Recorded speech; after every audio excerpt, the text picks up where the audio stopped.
안녕하세요. KBN 대선 특집 방송의 전성희입니다. 이번 제18대 대통령 선거에는 총 7명의 후보가 출사표를 던졌습니다. 그중 여성 후보가 과반이 넘는 4명을 차지하는 전례 없는 일이 벌어졌는데요.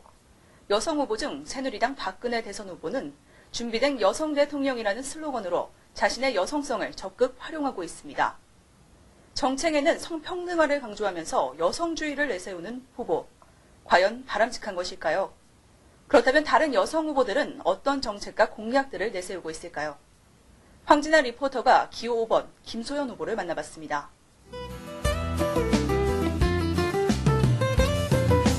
손을 내밀어 함께해요.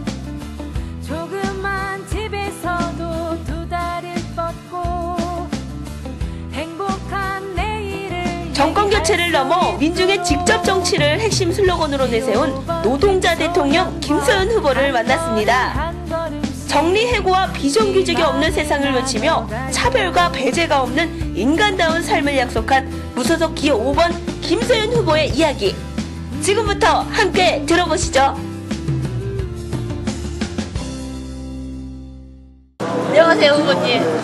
네, 반갑습니다. 현재 지금 곧 있으면 이제 선거가 곧 오잖아요. 요새 여론조사가 한창인데 후보님께서는 지지율의 0.4% 좀 미약합니다, 사실. 근데 자신이 누구이고 어떤 일들을 해야 하는지 간단히 소개 좀 부탁드릴게요. 저는 노동단이라고요. 지금은 구로 디지털 단지라고 하는데 그래서 20년 동안 노동자로 살았습니다. 마지막에는 기름 전달한 사업장에서 비정규직으로 일하면서 노동과 바꾸고 정규직화 시행을 했고요. 6년 만에 한 합의를 통해서 복직을 기다리고 있습니다. 아, 그러시군요. 근데 선거를 위해서 특별히 출마하는 계기나 그리고 제가 알기로는 선거를 위해 사용되는 공탁금도 특별한 사연이 있다고 들었습니다. 어떤 사연인지 좀 소개 좀 해주세요. 저희가 출마하게 된 이유는 정리해고나 비정규직 문제 때문에 고통받고 있는 많은 노동자들이 있습니다. 네네. 그래서 그런 문제 해결을 국제 과제로 갖고 나가고요. 그래서 정리해고 비정규직 없는 세상을 한번 만들어보자 라는 것이고, 공탁금은 기택금이라고 부르죠. 제가 비정규직 노동자 돈이 없거든요. 저처럼 비정규직 문제로 고통받았던 노동자들, 정리해고나 민영화에 맞서 싸웠던 그런 노동자들이 십시일반 마음을 모아주셨어요. 왜냐하면 저희들이 노동 문제나 사회에 앉아있는 노동자들, 소외된 사람들을 기존의 혹시 양당에서는 거의 하지 않기 때문에 우리의 목소리를 우리가 냈으면 좋겠다라고 하는 취지가 있었기 때문에 그동안 소외받았던 많은 분들이 마음을 모아주셔서 거금의 기탁금을 내게 됐죠. 대단하십니다. 근데 그분들 말고도 많은 지식인들과 그리고 진보신당에서 후보님을 지지하고 있습니다. 만약 어떻게 있길래 그분들의 마음을 잡을 수 있습니까? 말씀드렸듯이 소외된 사람들 이야기를 하다 보니까 이제 박신민 교수, 그리고 학술단체 계신 분들도 우리 학교 마음을 모아야겠구나. 115명의 교수님들이 지지선언과 또 기탁금 구태라고 기분 많이 도와주셨고요. 진보신당에서 처음부터 사회연대 후보라는 것도 있고 당에서 후보를 내지 않고 진보적인 사람들 후보가 나온다면 그 후보와 함께 하겠다는 처음부터 있었고 과정에서 제가 이제 수행하는 노동자들 후보가 없는데 진보신당에서 지지선을 후보가 있어요.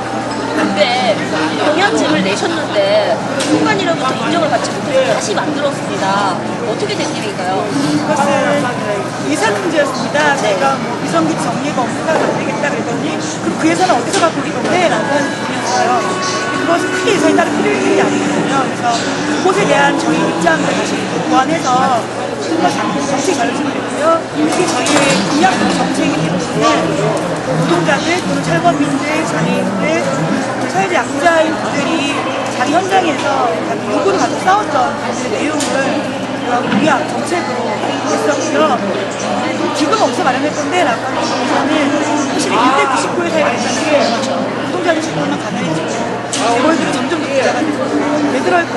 혹시 노동자들이 가야 될 그 돈이 재벌들에게만 지원된 거였거든요. 그래서 그렇게 되면 다시 좀 사회적으로 환원시켜서 그 돈으로 비정규직 문제를 해결하고 부상으로 부상률로 충분히 할 수 있고 장애인들 물질 문제를 충분히 해결할 수 있다. 공약들 중에서 많은 후보들이 제시한 경제민주화를 후보님께서도 제시를 하셨습니다. 근데 제가 알기로는 경제민주화는 대개 대기업 길들이기로 활용되는 정치는 정가적 도달하고 지적이 많은데 그 지적에 대해서 어떻게 생각하시는지, 그리고 다른 후보들하고는 경제 민주화, 후보님이 제시하는 경제 민주화는 어떤 건지 얘기 좀 해주세요. 그러면 오면서 이제 토론회가 있거든요. 네, 여기 나왔으니까 경제 민주화, 그동안 민주적이지 않았다라는 거잖아요. 그거 어떻게 진행이 됩니까? 경제 독점을 한 거죠. 결국은 재벌들이 반도체, 자동차도 들어왔지만 골목에 있는 빵집까지 지금 거의 장악하고 있는 조건이잖아요.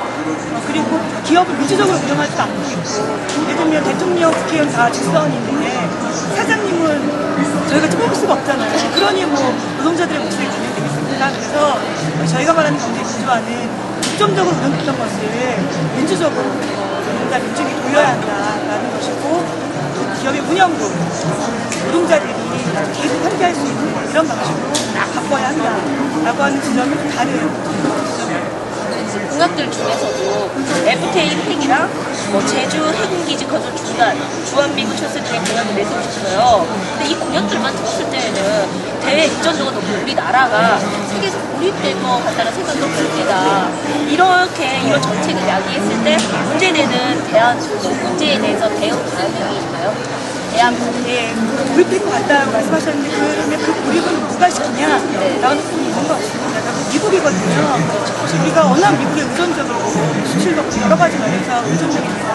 그러다 보니까 불평등한 조약을 맺게 되고, 또 우리나라를 거의 전쟁기지처럼 사용할 수 있게 하는 도구까지 지키는 겁니다. 그게 제주 해군기지 문제거든요. 우리가 언제까지나 미국에 의존적으로 시드니처럼 지낼 것인가. 이제는 자주 외교해야 되는 게 아닌가. 일반 동북아에다가 중립적 외교를 해야 되는 게 아닌가. 그러지 않고서는 우리나라의 노동자들, 다수의 국민들이 편안하게 마음을 할 수 없는 그런 세상이 되지 않겠는가 생각이 들고, 이제 용기가 필요할 것 같습니다. 언제까지 눈치 보고 그렇게 갈 수 없다. 이제 용기 내서 당당하게 우리 주권을 우리가 갖고 가겠다라고 분명히 해야 될 필요가 있다고 생각합니다.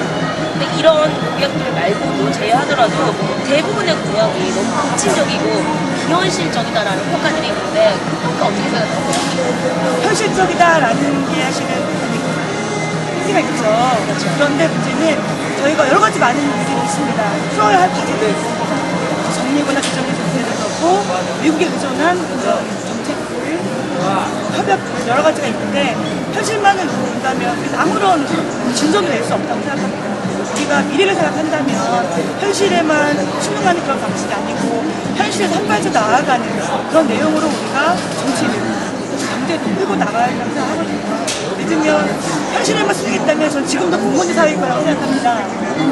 현실적으로 어렵지 않느냐. 그러면 그 체제를 계속 유지해야 되고 그 조건을 그대로 유지하자. 그렇다면 발전이 없죠. 저는 급진적이라고 생각할지 모르지만 그런 급진적 내용이 이 사회를 많은 사람들이 행복한 사회를 만들 수 있다고 생각합니다. 바꿀 수 있다는 말씀이시죠? 네. 다음 질문 하겠습니다. 비정규직 및 소외된 노동자들을 위해서 투쟁하는 공동체가 봤을 때 진두지휘하는 모습이 잔다르크를 연상시킵니다.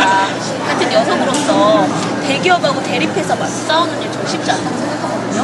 혹시 뭐 소외된 노동자를 위해서 이렇게 투쟁하게 된 계기가 있으신가요? 대신해서 싸운 건 아니고요. 저 자신도 노동자였고 또 비정규직 노동자를 많은 고통을 받았습니다. 제가 직접 경험했고 제가 말씀드린 그런 문제는 제 문제를 해결하는 것이기도 하고요. 그래서 저는 누구를 대변하겠습니다 이렇게 얘기하지 않고 저도 여러분과 같은 노동자고 비정규직 노동자이고 또 여성이고 가장 일단은 소외받고 있는 한 사람입니다. 저의 문제 해결과 더불어서 많은 문제를 함께 지혜도 모으고 마음도 모아서 해결하겠습니다. 함께 싸웁시다. 이렇게 이야기를 하고 있습니다. 그래서 뭐 특별한 것은 아닌데 성공을 한 노동자가 다시 성공한 노동자와 함께 가겠다는 그런 취지로 가주시면 될 것 같습니다. 그럼 계속 노동자 지금 하시는데 노동자 대통령이라는 슬로건을 내세우셨어요. 그러면 우리나라에서 비정규직 노동자나 뭐 장애우 노동자나 소외계층의 노동자뿐 아니라 이들과 비슷한 삶을 살고 있는 자영업자들도 있지 않습니까? 문제가 많이 심각한데 이 부분에 대해서는 어떤 정책을 펼칠 계획이십니까? 일단 제가 노동자라고 말씀드렸는데 5천만 중에 노동자가 1,800만이니까 가족을 보시면 4천만이 되거든요. 실제로 자영업자나 노점 하시는 분들 처음부터 자영업은 아니었던 것으로 알고 있습니다. 정예고로 이제 결혼나서 퇴직금 있는 거 모아서 자영업을 하게 되고 가게도 하게 되고 거기다 또 밀려나면 노점으로 밀려나는데 그렇게 더 밀려나면 노숙인이 되고 여러 가지 마음이 있습니다. 제가 웬만한 노동자는 대표되는 표현이 뿐이고 이렇게 고통받고 소외되어 있는 모든 분들의 목소리를 함께 듣겠다는 그런 취지고